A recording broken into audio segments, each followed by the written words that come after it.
Lots of new stuff unveiled at SHOT Show 2018 for both the firearms world as well as the airsoft world. We will be getting as much of the new goodies as we can possibly get our hands on, but for now, let's take a look at what's already here. What's going on, guys? Vincent here, taking a look at what's fresh for February of 2018.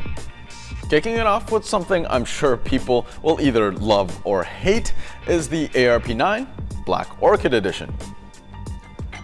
Completely identical ARP9 on the inside with fancy look at me parts on the outside. This is perfect for the eccentric shooter out there. These are coming in at just above the cost of a standard ARP9. The little purple highlights are metallic paint and actually look quite a bit like anodizing, though it is not. The ARP9 has been met with much success for 2017, touted as a much cheaper alternative to the Crytek Crisp Vector. Check out our full review for more info. We also have these 30-round low-cap magazines, which I think actually look pretty cool in the gun. And of course, the 1500-round drum mag as well. Moving on to some gear, we have the last charger you will probably ever need, the Bol Avant. Seriously, this is like that overachieving friend who has a PhD, an MBA, is a Navy SEAL, and also likes to rescue blind three-legged puppies, but doesn't like to talk about it. Yeah, you wanna hate him, but if you could choose anyone to charge your batteries, it would probably be them. Now, I know I said not to mix different chargers with different battery types, but this charger charges both LiPo as well as nickel batteries. In fact, it charges pretty much every type of battery the airsoft world has ever seen, including some of the rare ones like lead and lithium phosphate. This charger can charge anything from an itty-bitty 1.2 volt nickel cell all the way up to a 6-cell 22.2 volt monstrosity. Charge rate is anywhere from 0.1 amps all the way up to 5 amps. For way of reference, a decent quality charger usually maxes out at about 2 amps. And this charger doesn't just charge your batteries, it can also cycle as well as balance your battery pack. This ensures that your battery stays healthy and helps it last much longer. Okay, this charger ain't cheap and it's definitely not for everyone. But if you're into drones and RC cars, then this charger helps make your expensive battery packs last much longer, paying for itself in the long run. Next up is an entry-level AEG, the JG MP5. Yes, it's plastic body.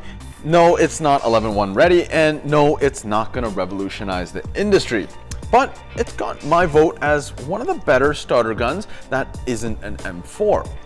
Coming in at well below 200 bucks, it leaves a lot of room for other expenses such as a spring change. This gun shoots 410 out of the box, a decent iPro setup, as well as a good battery and charger.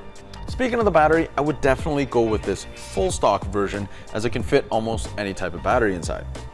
Also worth noting is despite the low cost, this gun actually looks pretty good. It doesn't look like it's plastic, and even if you buy this gun and you don't end up using it that much, still looks pretty good on your wall, which is more than can be said about some other budget AEGs out there. Finally, we have some gas blowback pistols, the ArmorWorks HX2201 and the HX2202. Okay, full disclosure, these pistols have been around for a little while now, and we only recently decided to carry them, so they're new to us, okay? But first, a little bit of backstory. So, split slide high kappas have been on the market for a little while now, and as far as I know, it started off with a custom piece by Airsoft Surgeon. It boasted really fast cyclic rate and crisp blowback. At the time, it was really unique and everyone wanted one. But of course, it was way too expensive for us common folk. Then came the production Dragon high kappa. But with it came one serious flaw. The front end was held in by a single screw. As the slide would blow back, it would hit that screw and it would come loose every single time. Now, of course, you could Loctite that screw, but that would mean that you can no longer take apart the pistol at all. With the HX22, they made the front end one piece with a non-tilting outer barrel. The way it's designed, there's just nothing to come loose anymore. Incidentally, there's very little barrel wobble either. And for that matter, there's very little slide play as well. I gotta give it to them, racking the slide feels almost as smooth and as tight as a custom piece. I'm not gonna say it's as good, but it's definitely a good option if you're looking to get into race pistols. The way the sport is evolving, a lot of players are moving towards pistol loadouts rather than rifles. With its longer barrel, quick trigger, and extremely snappy blowback, I think the HX22 would make a good choice. There you have it, fresh product for February of 2018. As always, thanks for watching, subscribe for regular content, and we'll catch you next time.